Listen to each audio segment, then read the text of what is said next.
Hi everyone, it's Leandra, the Hideaway Homesteader, and welcome back to the Hideaway Hill Homestead. I've been out gardening today and I realized that it's actually been a while since I've done a little garden update slash walkthrough video. So I think we're going to go ahead and do that today since some things have changed since the last time I was out here. I've already been out here for hours, so let's go ahead and jump right in and hop to it. Okay, so the first bed that I am showing right now, this is the potato bed. Now I am growing two different types of potatoes in this bed. I have red Norland potatoes and I have your typical golden russet. I have 4 plants growing of each, and as I'm sure you've seen, there are a lot of other little things hiding around in here. Now that is because I went and thinned the cool weather crops, the lettuce and the mustard greens today. They were kind of getting out of hand, so I don't like to just throw them away, so I put them in little containers and they're going to continue to grow, and hopefully they'll reach a decent size and they'll be able to either be sold or given away to friends and family to use in their own gardens. So potatoes are super easy to grow. You can grow them in any kind of container. I highly recommend, if you're not growing potatoes already, you need to get you some. Here we have our garlic bed, which looks a little different, and that's because I added arugula. I don't know why. I just got a hair up my butt one day and I said, let me throw some arugula in here and see how it grows, because there's all this empty space and why not? So, and here we have 1 and 2 blueberry plants, which are still doing absolutely fantastic. They're a dwarf variety. They were chosen so that I could grow them in containers because I don't have a lot of space here. And if you're going to do blueberries, it's recommended to do at least 2 of each plant, just so for pollination purposes. These self-pollinate, but I got 2 anyway, just to be on the safe side. And here is that cool weather crop bed that I was talking about.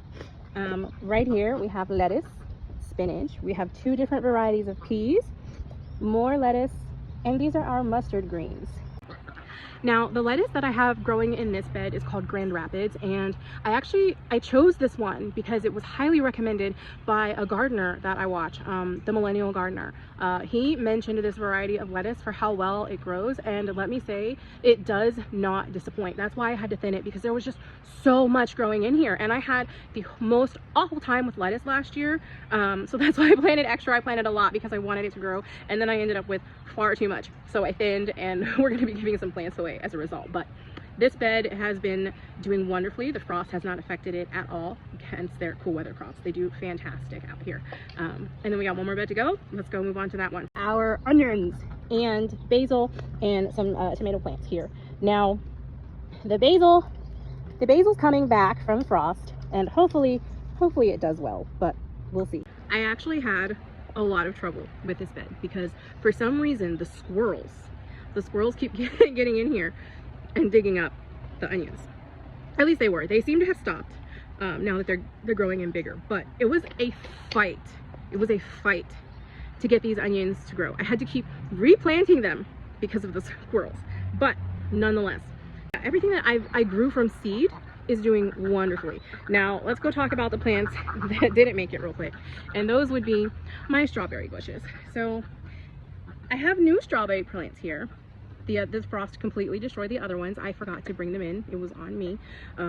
They were very large, very gorgeous, beautiful, healthy plants, and now I've got these small ones, but they're doing well. They're already flowering, and these are the ever-bearing strawberries. So we should actually have some setting fruit here soon. So, and then last but not least, we have our raspberry plants, and I also have these in hanging baskets. They're a smaller variety of raspberries, and I don't know how they're going to do in here. I'm probably going to have to eventually take them out and find somewhere else for them and train them to grow somewhere else. I don't know. This is kind of an experiment. We're going to see how it goes, but I have 2 of these as well, and they also were hit hard by the frost. The only difference is these came back.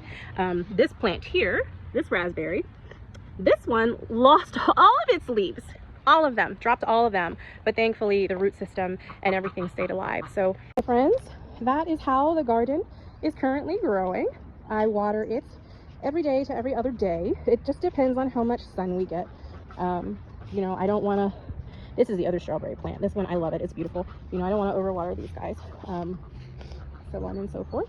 But So it doesn't matter where you're starting, whether you have acres upon acres, whether you have an apartment and you're gardening on your balcony. It doesn't matter. Just start. I really need to get back in the house. I've got the kiddo to take care of. I've got baby chickens hatching today. It's just kind of chaos everywhere. And I could also use a good shower because I don't have gardening clothes. I come out here in whatever. Yeah, it is what it is. All right, everyone. Have a great day. Happy gardening. I'll see you guys later.